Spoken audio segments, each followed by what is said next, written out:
Ladies and gentlemen, welcome to PRC Foundation.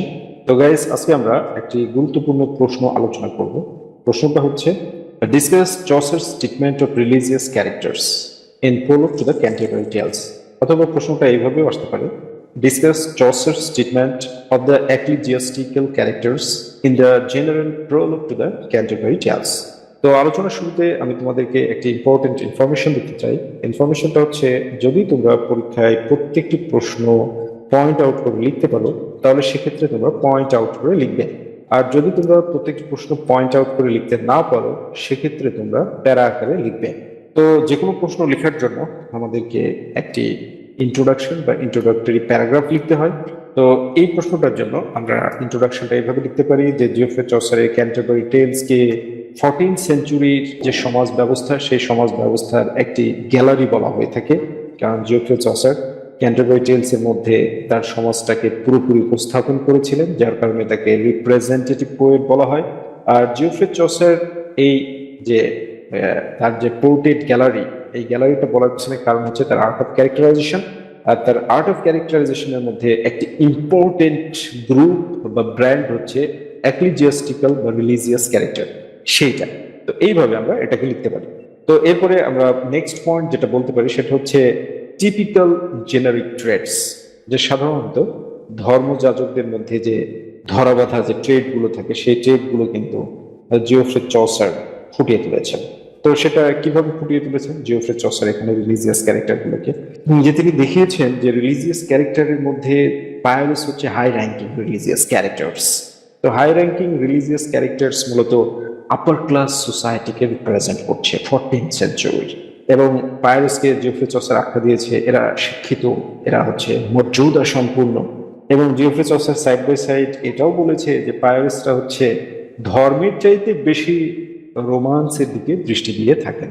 এরপরে মঙ্কদেরকে যে generic টেটসটা দেখিয়েছে, যে মঙ্করা হচ্ছে সাধারণত গির্জার দায় দায়িত্ব পালন করে, সুপারভাইজেশনের জন্য কাজ করে, গির্জার প্রপার্টি এগুলো দেখভাল করে, কিন্তু মঙ্করা এখানে এই বিষয়গুলো কিন্তু করছে না।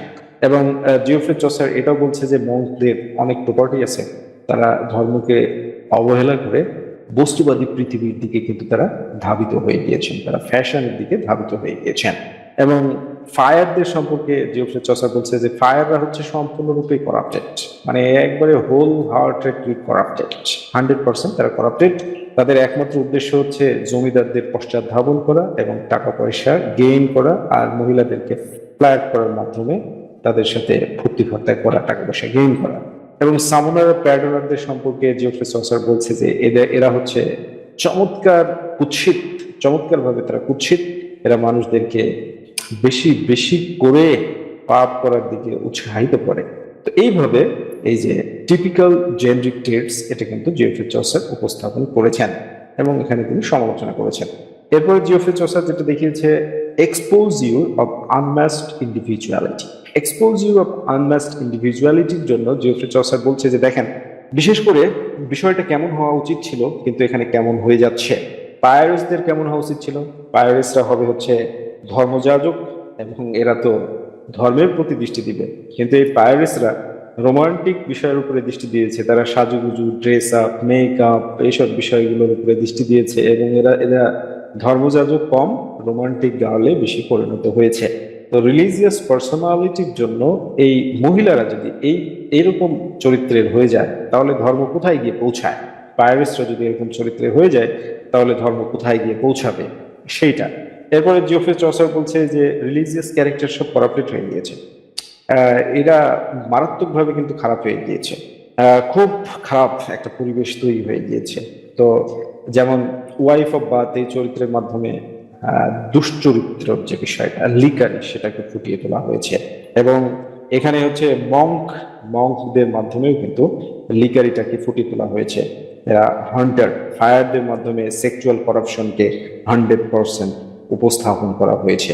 তো রিলিজিয়াস ক্যারেক্টাররা ধর্মের দিকে দৃষ্টি না দিয়ে তারা বোমবাস্টিক, ম্যাটেরিয়ালিস্টিক, লাক্সারিয়াস লাইফের দিকে দৃষ্টি দিয়েছে। এই জন্য জিওফ্রে চসার বলছে যে এইরকম যদি ধর্মীয় ব্যবস্থা হয়, তাহলে ধর্ম কি থাকবে? ধর্ম বেশি দিন লাগবে না ধর্মের ধ্বংস হতে। এইভাবে আনম্যাচড ইন্ডিভিজুয়ালিটি দেখানোর মাধ্যমে জিওফ্রে চসার এটা বোঝাতে চেয়েছে সমাজে যেই দায়িত্বের মানে যে কোনো প্রতিষ্ঠানে যে ব্যক্তির যে কাজ সে ব্যক্তি যদি সেই কাজ না করে তাহলে সেই প্রতিষ্ঠান টিকে থাকবে না, এবং সেটাই পরিণত হয়েছে পরবর্তীতে এসে।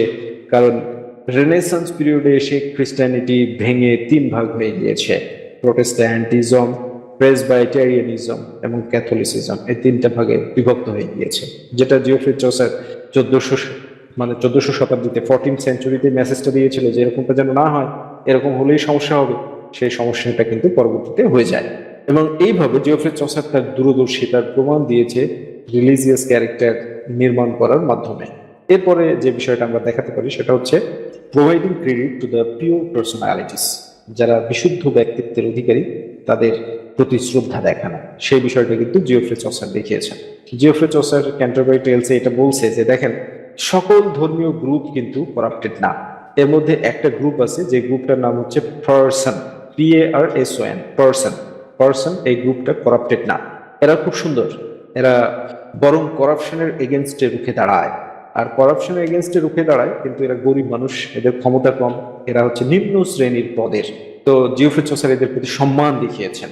বিষয়টা এটা সম্মান দেখানোর মাধ্যমে এটা বুঝিয়েছে যে আপনি যদি সৎ জীবনযাপন করেন তাহলে আপনি গরিব হতে পারেন, আপনি আপনি নিচু হতে পারেন, আপনি গরিব হতে পারেন, কিন্তু আপনি সম্মান তাদের কাছ থেকেই পাবেন যারা এই পৃথিবীতে পিওর ব্যক্তিত্বের অধিকারী, তাদের কাছ থেকে কিন্তু আপনি সম্মানটা পাবেন, এবং এটাই হচ্ছে সত্য কথা।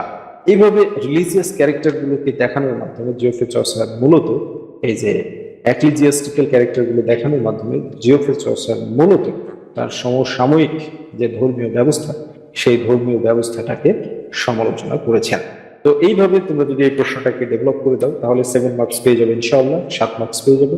তো তোমরা গাইস জানো যে মাস্টার্সে 3 পয়েন্ট পাওয়াটা অনার্সের চাইতে অনেকটা সহজ। তো এই জন্য তোমরা মাস্টার্সে 3 পয়েন্টস পেতে মনোযোগের সাথে পড়াশোনা করো।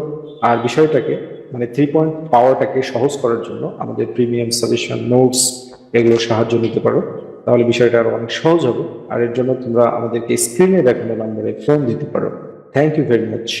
I wish all of you very best of luck.